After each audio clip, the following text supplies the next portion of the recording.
Comment est-ce qu'on est arrivé à un point où les diplômes sont vendus dans une faculté publique ? Tant que les universités publiques seront à la traîne, malheureusement, le pays va être à la traîne. Le système universitaire est malade. C'est un système où l'éthique est grandement fragilisée. L'université est censée avoir une image pour servir son pays. Littéralement, une crise des valeurs aujourd'hui qui fait en sorte que des professeurs abusent de leur pouvoir. Pourquoi est-ce que les chefs de filière et les doyens, enfin les grosses têtes, ne sont pas tenus responsables de ces affaires ? Et se réfugier derrière un communiqué, malheureusement, ça aggrave la crise et ça détériore encore plus. Mesdames et messieurs, bonjour et bienvenue dans ce nouvel épisode de votre podcast Tilt, en diffusant sur l'ODJ TV, en rediffusant sur la web radio 212, la web radio des Marocains du monde. Aujourd'hui, nous allons discuter de l'université marocaine avec le scandale qui a eu lieu dernièrement. Cette université qui a toujours été un temple du savoir, du débat politique, mais également du débat intellectuel de très haut niveau, un espace de transmission de valeurs morales et éthiques. Elle a également été un moyen d'ascension sociale pour de nombreux Marocains. Elle souffre aujourd'hui de plusieurs maux qui la gangrènent très profondément, parmi lesquels nous citons l'absentéisme de certains professeurs soulevé par les étudiants de quelques universités, les modalités d'examen qui n'incitent nullement à la réflexion ou à la recherche, le cas des QCM, en vue de faciliter un petit peu la correction pour les professeurs. En passant également par la malhonnêteté de certains professeurs qui troquent la réussite contre le sexe. Et finalement, la cerise sur le gâteau avec le scandale récent de la vente des diplômes à l'université d'Agadir. La vente au plus offrant, alors que ce que nous savons, c'est que les diplômes, normalement, doivent être décernés aux compétents. Eh bien, ce n'est plus le cas. Donc, pour tenter de cerner un petit peu ces quelques problématiques qui rongent l'université marocaine, sans pour autant généraliser, bien sûr, tous les professeurs ne sont pas mauvais, et tout en gardant en compte la présomption d'innocence, même s'il n'y a jamais de fumée sans feu. Je reçois aujourd'hui Monsieur Amin Karkash qui va discuter avec nous un petit peu de ce scandale. C'est un fin observateur de la politique nationale. C'est également un expert en communication politique. Alors Monsieur Karkash, merci d'avoir accepté de me parler aujourd'hui. Bonjour Monsieur Charqi et merci beaucoup pour votre invitation. Alors pour commencer, Monsieur Karkash, je voulais déjà avoir avec vous le communiqué du syndicat national de l'enseignement supérieur qui a dénoncé les pratiques du doyen, qui a limogé certains professeurs par message WhatsApp, qui a nommé d'autres professeurs qui ne sont pas forcément connus pour leurs compétences ni leur présence au sein de la faculté. Le syndicat a un petit peu fait un coup de gueule par rapport à ce comportement et il demande aux doyens de se lier à la doctrine de la faculté et à la façon de faire les choses. Qu'est-ce que vous en pensez déjà pour commencer de ce communiqué ? Alors le communiqué du syndicat confirme la crise de confiance grave que traverse la faculté Ibn Zohar, l'université Ibn Zohar à Agadir. Donc ça confirme la crise de confiance et surtout ça vient renforcer et malheureusement aggraver le fossé qui sépare aujourd'hui on va dire l'université de son idéal, qui est celui du savoir, du mérite et de l'intégrité, du moins sur le plan de la perception. Alors justement, pour en revenir à ce point du mérite, comment est-ce qu'on est arrivé à un point où les diplômes sont vendus dans une faculté publique comme celle d'Agadir ? Ce n'est pas la première fois, nous avons eu des scandales majeurs depuis quelques années, mais jamais un scandale aussi ignoble que celui-ci. Comment nous sommes-nous arrivés là ? Alors, je crois d'abord que cette affaire a créé un séisme au sein de l'opinion publique marocaine, parce que ce qu'elle incarne aujourd'hui, c'est un effondrement symbolique du savoir, du mérite et de l'intégrité académique. Et au-delà du caractère judiciaire de cette affaire, je crois qu'elle révèle d'abord un triple dysfonctionnement. D'abord, le système, elle vient rappeler malheureusement que le système universitaire est malade. C'est un système où l'éthique est grandement fragilisée. Elle vient aussi malheureusement braquer les projecteurs sur la mauvaise gouvernance qui n'arrive pas en fait à prévenir et à corriger les dérives à temps avant que ça ne se transforme en scandale.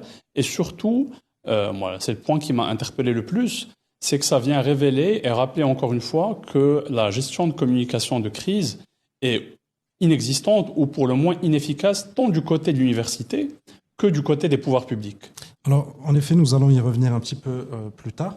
Mais pour l'instant, nous avons vu ces dernières années de nombreux professeurs, que ce soit les universitaires eux-mêmes, le syndicat, qui dénoncent ce genre de pratiques, qui les dénoncent vraiment sérieusement. Mais comment est-ce que, malgré toutes ces dénonciations, toute cette bonne volonté, que ce soit de la part de l'université ou du syndicat, comment est-ce que ça se reproduit encore une fois?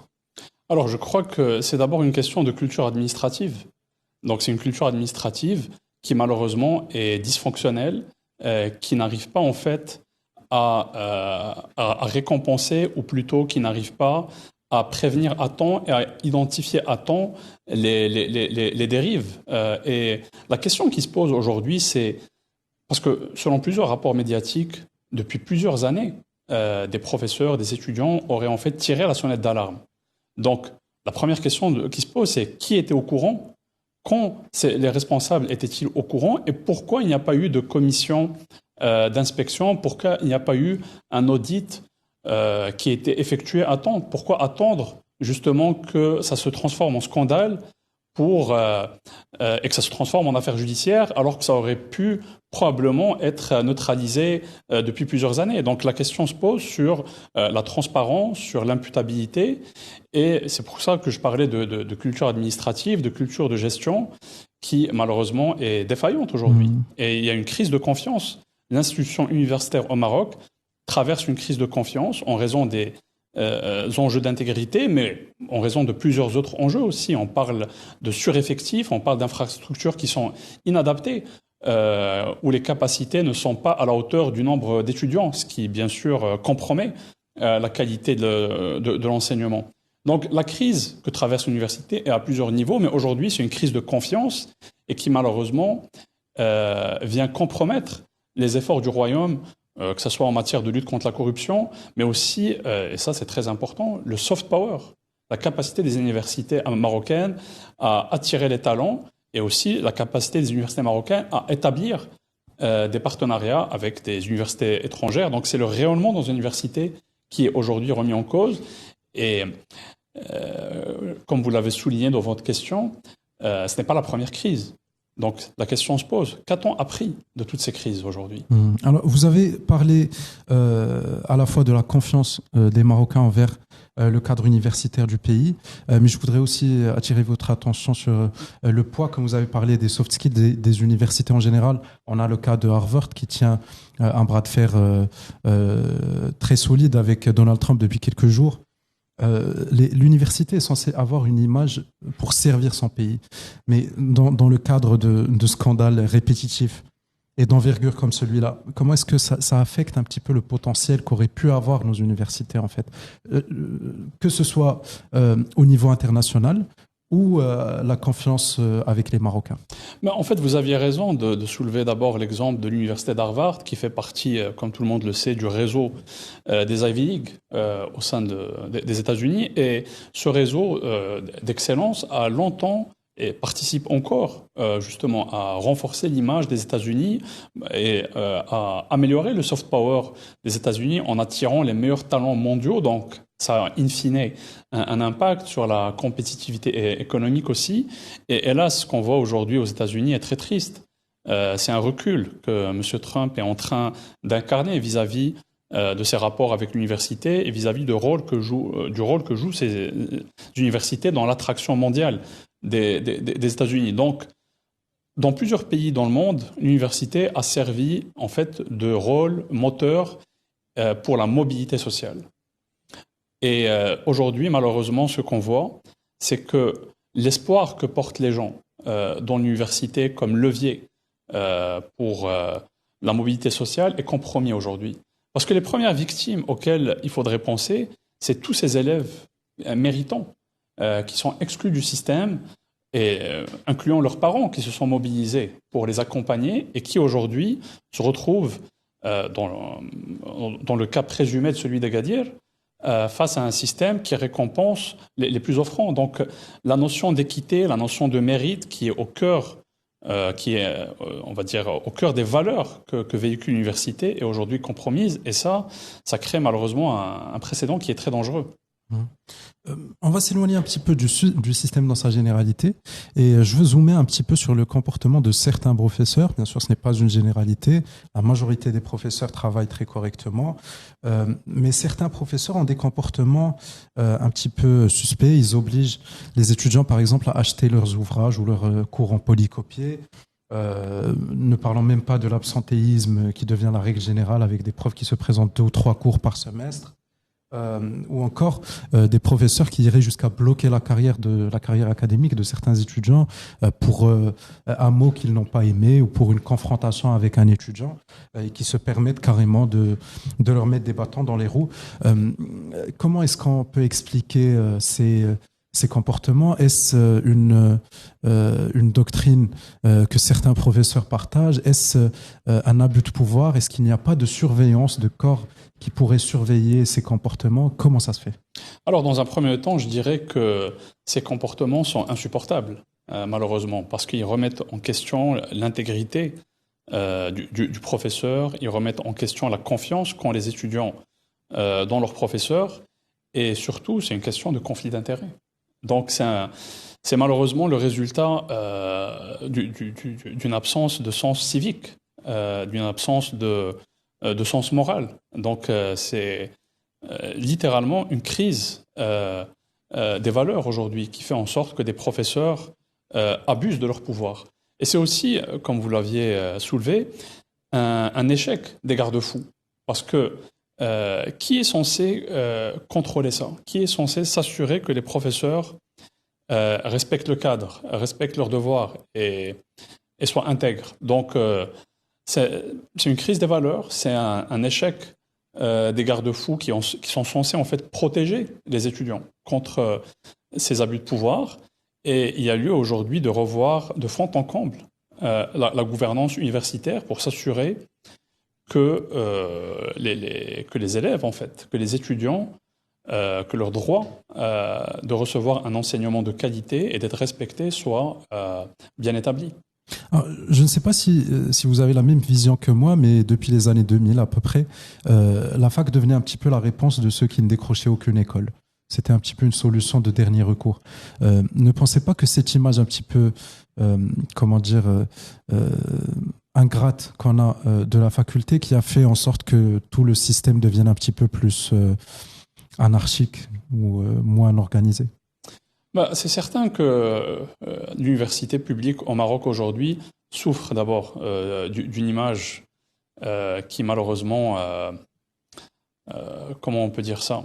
Ouais, les bancs de la dernière chance, disons. Oui, voilà, parce que pour plusieurs raisons. Parce que d'abord, on regarde le nombre de chômeurs, malheureusement, qui sortent des universités publiques. Pourquoi? Parce que la formation n'est pas nécessairement en adéquation avec les besoins du marché du travail. Il y a aussi un enjeu d'orientation. Est-ce que les élèves sont orientés vers les bonnes filières?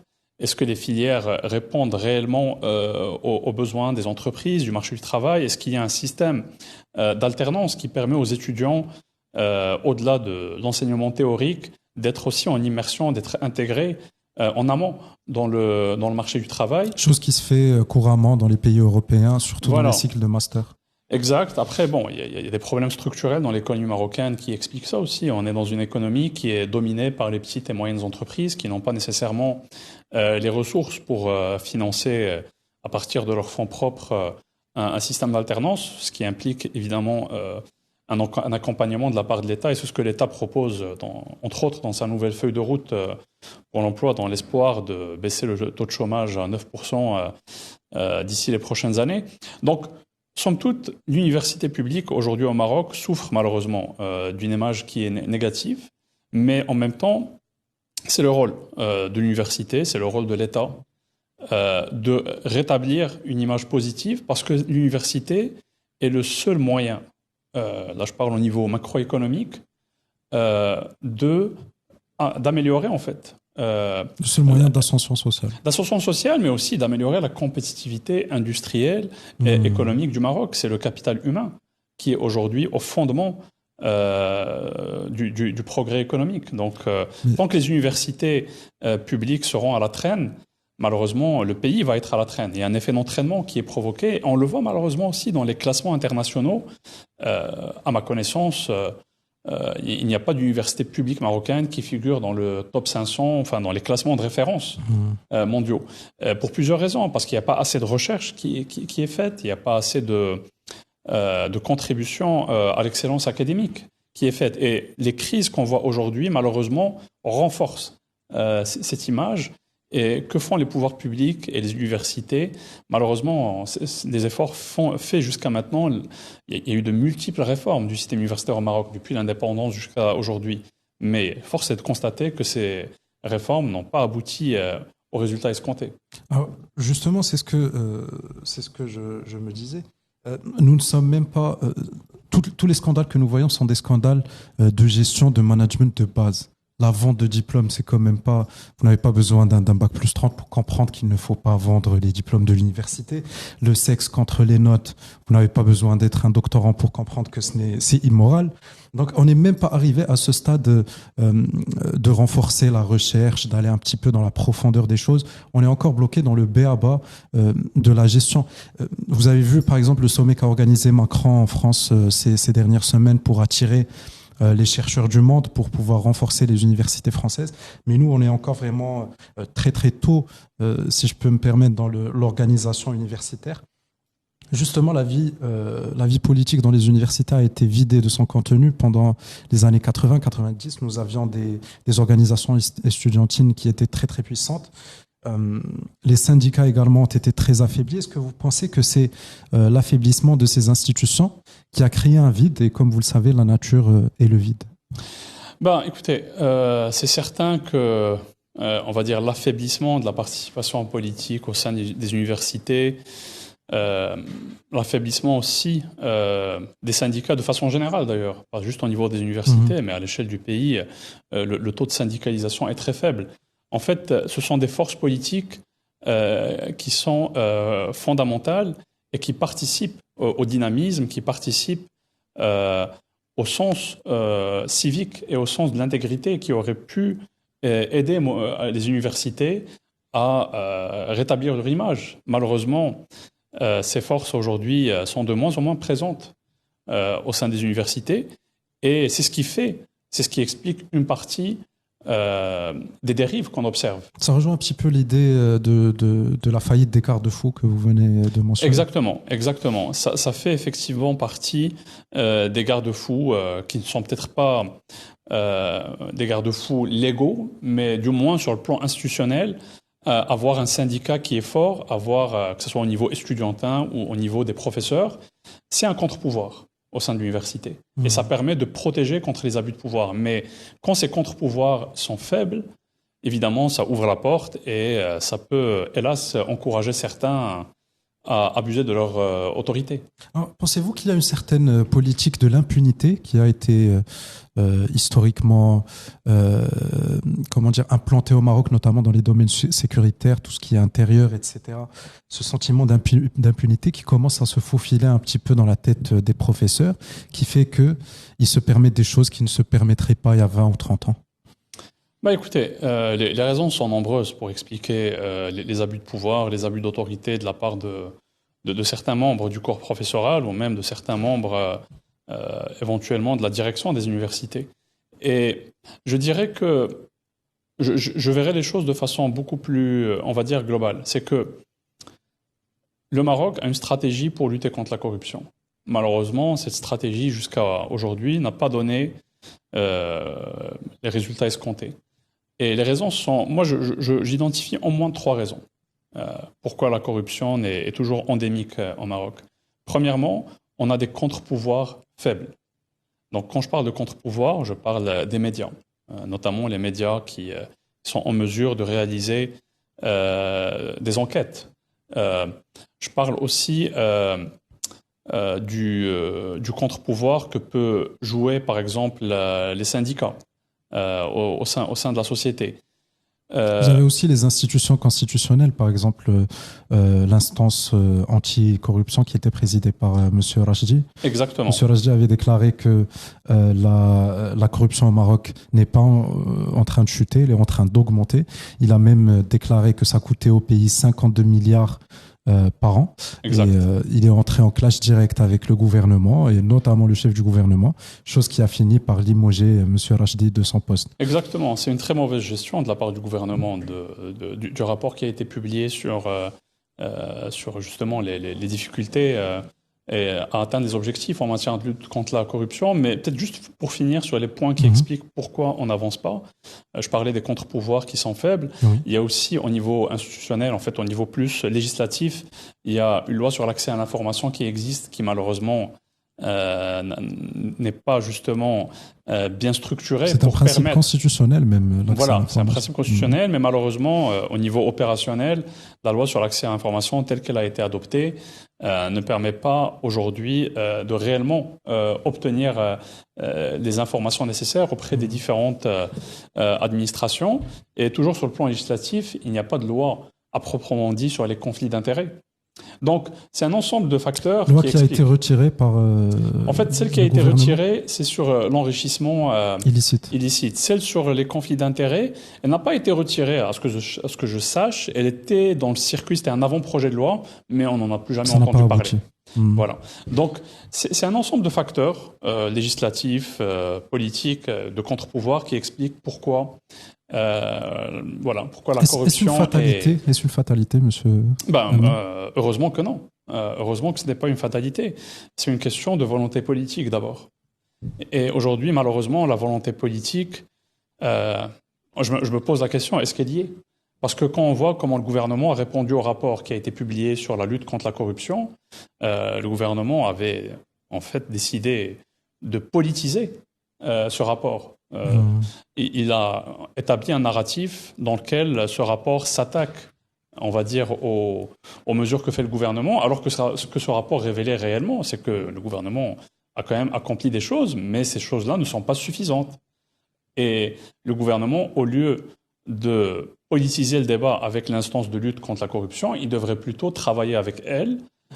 Et c'est un signal qu'il envoie à l'opinion publique, et c'est un signal qu'il envoie aussi à toutes les personnes qui seraient tentées d'abuser de leur pouvoir et qui seraient tentées de recourir à la corruption pour arriver à leur fin. La transition s'est faite naturellement. On va passer à notre deuxième partie. On va parler de gouvernance interne et de législation. À votre avis, est-ce que l'administration de l'université, que ce soit le rectorat, le doyen, le président jusqu'au ministre, est-ce qu'ils ont déjà une responsabilité de contrôle et de supervision à laquelle ils ont failli dans ce cas? Et est-ce que vous imaginez que tout cela se serait passé à leur insu? Alors, si on peut le préciser, depuis des années, parce que ça ne date pas d'hier. Alors aujourd'hui, il y a une enquête qui est faite par la justice. Donc il y a une enquête judiciaire. Alors l'enquête judiciaire, c'est une très bonne chose, évidemment. Le problème, c'est que elle va se concentrer sur ce qui est illégal, sur le côté pénal. Mais je pense qu'aujourd'hui, on a besoin d'aller plus loin. On a besoin d'avoir...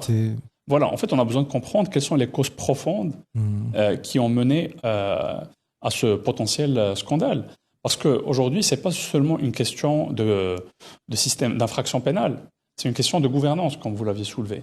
Et je crois que pour y arriver, le ministère a déclenché une enquête administrative, si je comprends bien. Donc, c'est une commission d'enquête qui vient du ministère pour, j'imagine, auditer les politiques de l'université en question.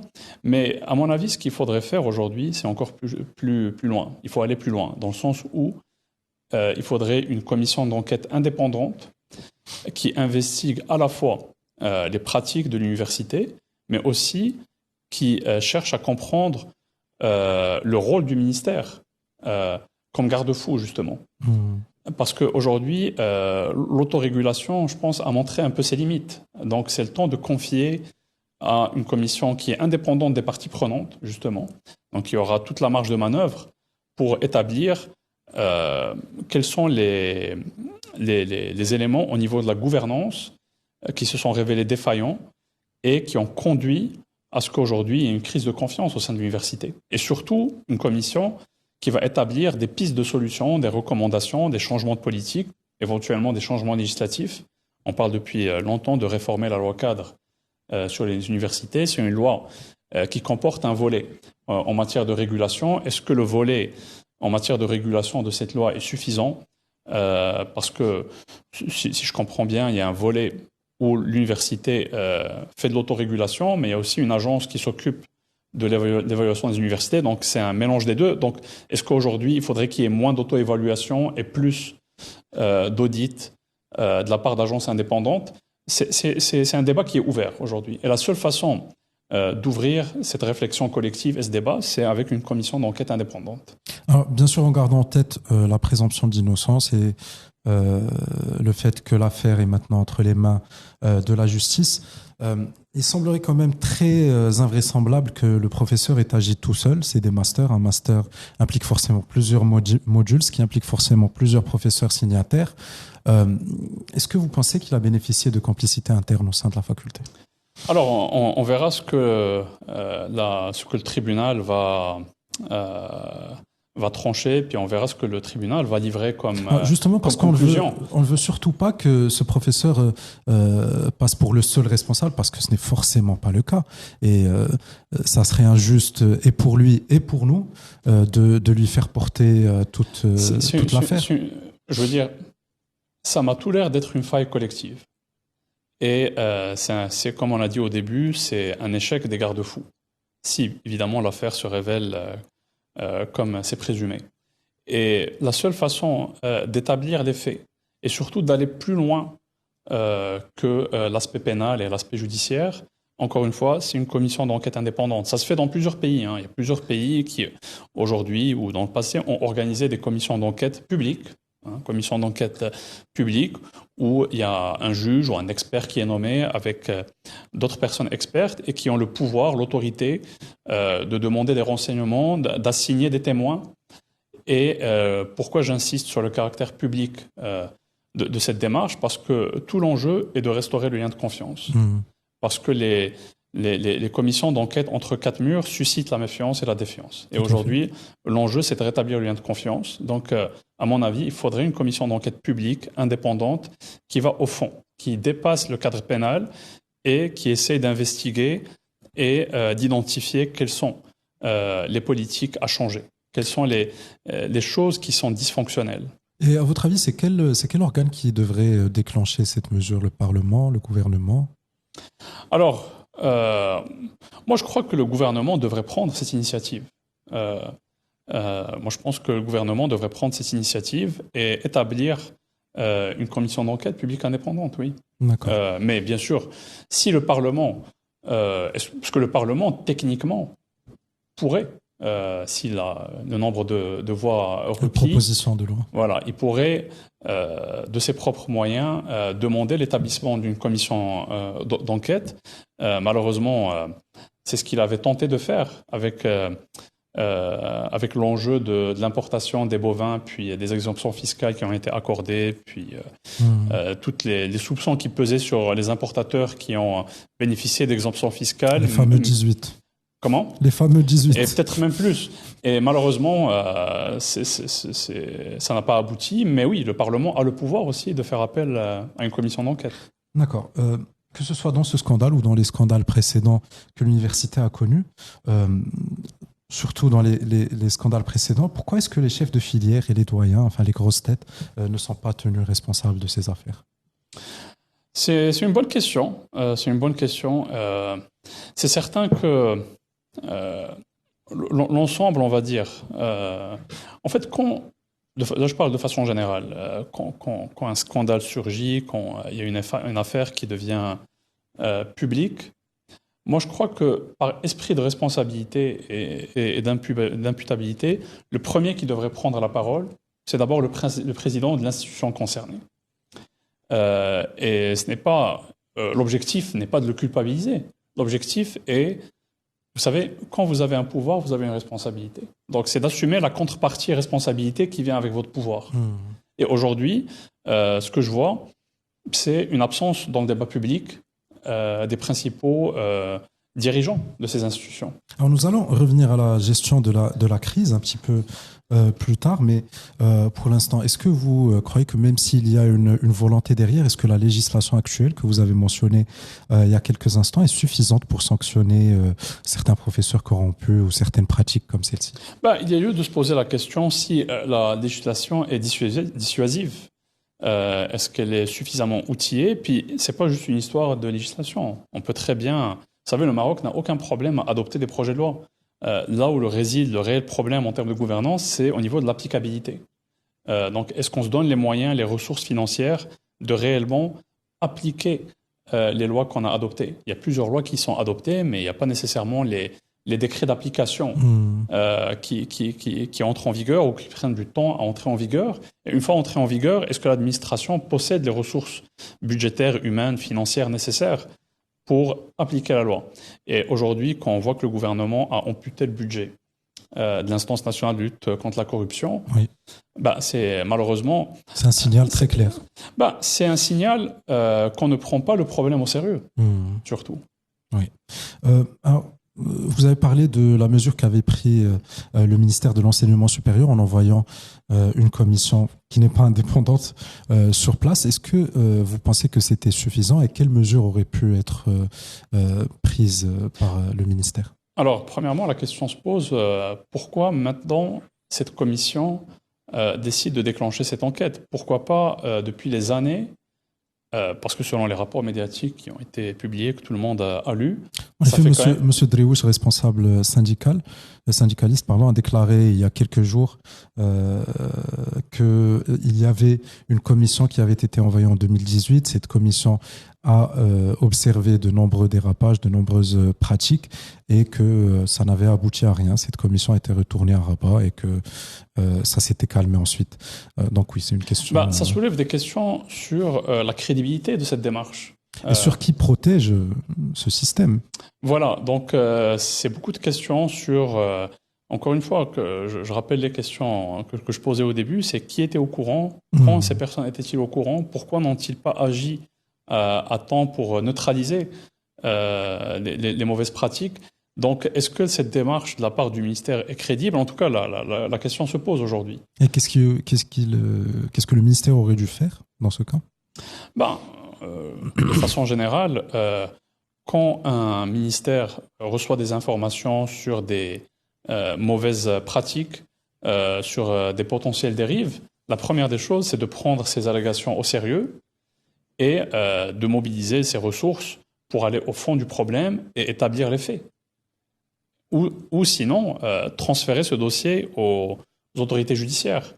Donc si ça ne se fait pas, pourquoi ça ne se fait pas en fait? C'est pour ça, je reviens encore une fois, il faudrait une commission d'enquête publique indépendante qui va beaucoup plus loin que le périmètre judiciaire. Là. Vous avez mentionné ce rapport de contrôle entre les agences externes et la faculté elle-même. Est-ce que c'est une réforme que vous proposeriez? Et sinon, quelles sont les autres réformes que la législation qui régit les universités devrait connaître pour mieux cerner ce genre de scandale, pour les éviter dans le futur? Alors, c'est d'abord un effort que devraient faire les universités pour améliorer leur politique interne, pour améliorer leur propre gouvernance. Et je suis d'accord que dans ce cas-ci, la loi doit être revue. La loi doit être revue parce que, comme je l'avais dit au départ, la loi comporte un volet concernant la régulation des universités et il y a tout lieu de se poser la question si les dispositifs de la loi sont suffisants. Est-ce que s'ils étaient suffisants, pourquoi donc on assiste à cette multiplication de scandales? Parce que ce n'est pas le premier scandale, c'est le énième scandale qui entache la réputation des universités et leur intégrité. Donc, manifestement, il y a un problème, ou bien au niveau législatif, ou bien au niveau de l'applicabilité de la loi. D'accord. On arrive à notre troisième et dernière partie. Nous allons parler de la gestion de la communication de crise, que ce soit du point de vue de l'université ou de celui du gouvernement. Alors, comment évaluez-vous, déjà pour commencer, la réaction gouvernementale face à ce scandale? Alors, juste pour rappeler, M. Arnouch s'était un petit peu réfugié derrière le fait que ce soit entre les mains de la justice et qu'il ne voulait pas commenter. Est-ce que vous pensez que c'est le bon commentaire à faire? Alors, la déclaration du chef de gouvernement a manifestement pour objectif de dépolitiser cette affaire. Or, c'est potentiellement une affaire politique. Et je crois que personne ne demande au chef du gouvernement de s'ingérer dans une affaire judiciaire. C'est un faux débat. Oui. En fait, ce qu'on demande, ce qu'on attend de la part du chef de gouvernement, c'est 3 choses. D'abord, de façon générale, dénoncer les fraudes académiques, montrer que le gouvernement a une position claire sur le fait que ces pratiques sont néfastes pour la confiance et pour l'intégrité et la réputation des universités. Donc d'abord, dénonciation claire des fraudes académiques. Ensuite, le gouvernement doit se positionner, montrer qu'il prend des mesures immédiates pour justement, sur le court terme, neutraliser ces pratiques. Et troisièmement, engager un débat proactif avec l'ensemble des parties prenantes, avec les étudiants, avec les professeurs, avec le corps dirigeant des universités, afin d'établir un lien de confiance, ou plutôt de rétablir et de restaurer ce lien de confiance qui est profondément fragilisé aujourd'hui. Donc, dépolitiser cette question, c'est vraiment de la mauvaise gestion de crise. Alors, si vous me le permettez, le ministre déjà de l'enseignement supérieur, qu'il le veuille ou non, a une responsabilité politique dans cette affaire, puisqu'elle s'est passée pendant son mandat. Ce n'était pas seulement son mandat, mais son mandat aussi. Monsieur Arnoux étant son supérieur hiérarchique, il a forcément une responsabilité politique lui aussi qu'il doit assumer. C'est son gouvernement. En fait, vous faites bien de mentionner le ministère de l'enseignement supérieur, parce que ce qui vient neutraliser un peu l'argument du chef de gouvernement, comme quoi c'est uniquement une affaire judiciaire. Si c'était le cas, pourquoi le ministère dépêche une commission d'enquête ? Donc ça vient un petit peu enlever de la crédibilité à l'argument du gouvernement que c'est uniquement du champ de la justice. Donc non, aujourd'hui, c'est une affaire politique. C'est une affaire politique, pourquoi ? Parce que dépolitiser cet enjeu revient à diluer la responsabilité collective et en fait revient à se soustraire de l'obligation d'avoir un débat sur l'avenir de l'université. Et aujourd'hui, il est question aussi de l'infrastructure universitaire qui n'est pas, on va dire, équipée, qui souffre d'une surcharge. Il y a beaucoup trop d'étudiants dans les universités, alors que les universités devraient avoir des infrastructures qui sont beaucoup plus, on va dire, équipées, modernisées, pour éviter le problème de surcharge, parce que ça nuit à la qualité, à l'expérience de l'étudiant. On a parlé tout à l'heure de l'absence d'une volonté politique claire en ce sens, à votre avis. Pourquoi est-ce que le gouvernement n'a pas pris de mesures fortes, que ce soit dans ce scandale ou dans ceux d'avant, même avec les interventions de certains universitaires, de certains professeurs, les dénonciations, je veux dire pour des trucs, excusez-moi, pour des affaires un petit peu plus banales de la vie quotidienne, l'absentéisme, l'abus de pouvoir des professeurs. Pourquoi est-ce qu'on ne voit aucune tentative de sauver un petit peu la mise de la part du gouvernement? Alors, si je peux me permettre de juste rouvrir une parenthèse en termes de gestion de crise, parce qu'on a parlé du gouvernement, mais on n'a pas parlé de l'université. De l'université. Voilà. Parce que l'université l'université en question a publié un communiqué où justement elle déclare que l'affaire est entre les mains de la justice et que les étudiants auront le droit à leur enseignement, à leur examen, et que l'université va veiller à ce que tout se déroule comme prévu. Je paraphrase.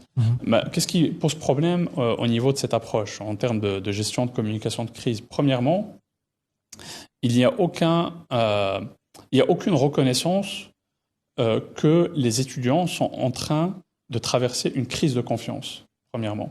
Parce que les premières victimes sont les étudiants qui font l'effort, qui ont le mérite d'avoir accès à tel master, qui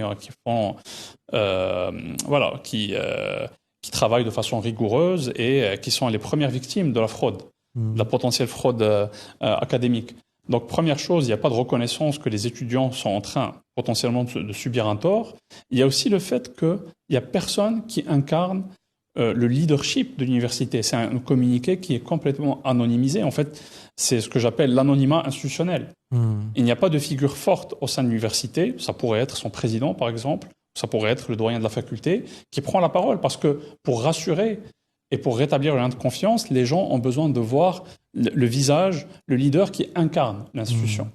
Et se réfugier derrière un communiqué, malheureusement, ça aggrave la crise et ça détériore encore plus le lien de confiance, sans parler du fait qu'il n'y a aucune mesure corrective qui est annoncée à l'interne pour essayer de remédier aux différents problèmes qui qui malheureusement entache la réputation de l'université et pas de solution à long terme. Donc, en fait, tant qu'à moi, il n'y a pas de communication de crise qui a été exercée et ce communiqué ne fait que aggraver le lien de confiance, ne fait Sur que ce point, détériorer. est-ce que vous pensez que c'est plus une lâcheté de ces dirigeants ou est-ce que c'est juste la manière de faire les choses ici?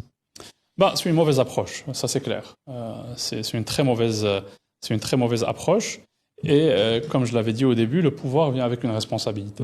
Et aujourd'hui, comme leader de l'université, votre première responsabilité, c'est de vous adresser au public, de vous adresser aux médias, afin de montrer clairement que vous êtes en train de contrôler le narratif. Parce que le problème qui se pose quand on se cache derrière un communiqué, c'est que, en fait, on rate une opportunité de se positionner comme un acteur de changement.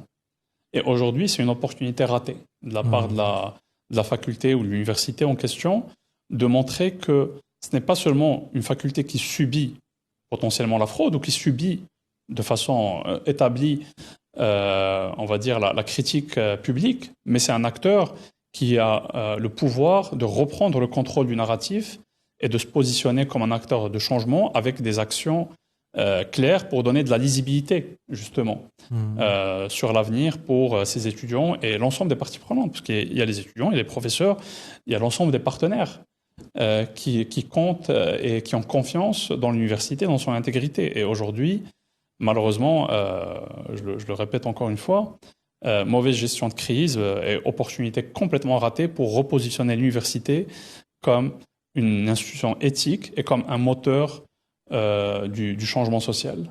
Alors, je retourne à ma question que je vous avais posée.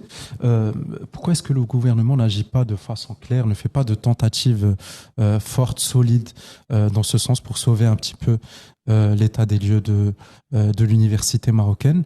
Vous avez dit qu'il n'y avait pas de volonté politique derrière. Qu'est-ce que ça veut dire? Est-ce que le gouvernement ne veut pas que les Marocains aillent à l'université? Est-ce qu'ils veulent garder l'éducation pour une élite? Qu'est-ce qui se passe exactement? Alors, si on regarde un peu les choses sur, on va dire, depuis plusieurs années, premièrement, il y a ce problème-là. Il y a plusieurs gouvernements qui se succèdent, plusieurs ministres qui se succèdent, et malheureusement, quand les uns annulent les réformes des autres, ça finit par faire très mal et à nuire au principe de continuité des politiques publiques. Donc déjà là, ça explique on va dire une partie de l'échec des politiques éducatives qui ont été menées ces dernières années. Donc c'est pas forcément une mauvaise volonté, mais c'est plus une mauvaise gestion des politiques publiques qui nuit et qui empêche d'atteindre les résultats. Après, moi je crois que le gouvernement aimerait avoir des centres d'excellence, que les universités redeviennent attractives. Le problème, c'est est-ce qu'ils s'en donnent les moyens? Et puis aujourd'hui, je pense que le gouvernement, je ne crois pas que c'est une priorité. Et malheureusement, ça devrait l'être, parce que le taux de chômage est à un niveau qui est extrêmement élevé et l'inadéquation entre la formation et les besoins du marché du travail explique une partie du problème. Donc, si le gouvernement, dans sa feuille de route de l'emploi, ne met pas un accent et ne fait pas de l'université un axe stratégique de sa réforme pour l'emploi, sa réforme n'atteindra pas les objectifs. D'accord. Cette communication un petit peu défaillante du gouvernement surtout sur ce scandale, la communication post-scandale, est-ce que vous ne pensez pas qu'elle aggrave à la fois la crise de confiance des citoyens entre les citoyens et l'université et à la fois les relations avec tous les partenaires internationaux et l'image un petit peu de l'université comme on en a parlé? Est-ce que ça aggrave cette situation? Vous savez, la confiance est au centre de tout. Puis aujourd'hui, les universités marocaines, malheureusement, quand on voit cette histoire-là, ça fait mal sur d'abord la capacité des universités marocaines à être attractives auprès d'abord des pays du continent africain. Vous savez, le Maroc veut se positionner et se positionne comme une puissance émergente, puis un leader régional. Et aujourd'hui, je crois que ce leadership-là ne peut pas être seulement économique ou politique, il devrait être aussi éthique. Et pour que le Maroc se positionne comme un leader éthique, il y a une série de décisions à prendre.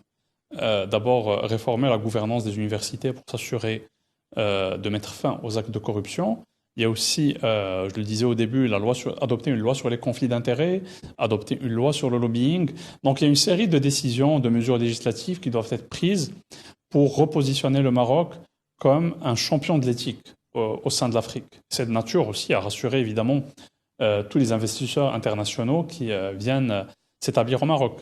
Donc du côté des universités, ça peut réduire leur capacité à attirer des étudiants étrangers, parce que les gens vont se poser la question, quelle est la valeur du diplôme, quelle est la valeur du savoir, si aujourd'hui telle université vend ses diplômes. Donc ça, c'est d'un côté. Et puis d'un autre côté, c'est la capacité des universités marocaines à établir des programmes d'échange, des partenariats avec des universités étrangères qui peut être remis en question. Donc c'est pour ça que je parlais beaucoup de la gestion de communication de crise, parce que c'est en fait le premier outil dont dispose l'université pour restaurer le lien de confiance. Et la confiance, c'est ce qui permet de bâtir des ponts. Que ce soit auprès de nos partenaires au sein du continent, que ce soit auprès de nos partenaires européens, américains, asiatiques. Donc, si la confiance s'effrite, ça va être très compliqué de se positionner comme un pays attractif. Alors, l'affaire en elle-même est déjà très compliquée. De plus qu'elle est entre les mains de la justice, ça complique encore plus le décryptage de cette affaire. Mais pour tous les clients de ce fameux professeur, si c'est avéré qu'ils ont acheté par la suite, est-ce que vous pensez qu'il va falloir retirer ces diplômes? Est-ce qu'il va falloir les refuser des postes auxquels ils auraient pu accéder entre-temps grâce à ces diplômes? Est-ce qu'ils vont devoir se présenter devant la justice, voire même servir du temps en prison? Comment est-ce que vous envisagez cette reprise de contrôle? Alors, on verra d'abord ce que... sur le plan juridique, ce que le tribunal va livrer comme conclusion, qu'est-ce qui va trancher au juste. Et je crois que pour être très, très honnête, c'est une question à laquelle peut répondre un avocat ou quelqu'un qui maîtrise réellement les subtilités juridiques, on va dire, parce qu'effectivement, il y a un effet rétroactif qui pourrait En tout cas, il y a une question de rétroactivité qui pourrait se poser. Et je pense que c'est des questions qui pourraient être beaucoup plus, on va dire, éclaircies par des gens qui maîtrisent les subtilités juridiques. Monsieur Amine, je pense qu'on a fait le tour de notre sujet. Merci beaucoup d'avoir accepté mon invitation. Mesdames, Messieurs, merci d'avoir regardé cet épisode jusqu'à la fin et restez branchés pour plus.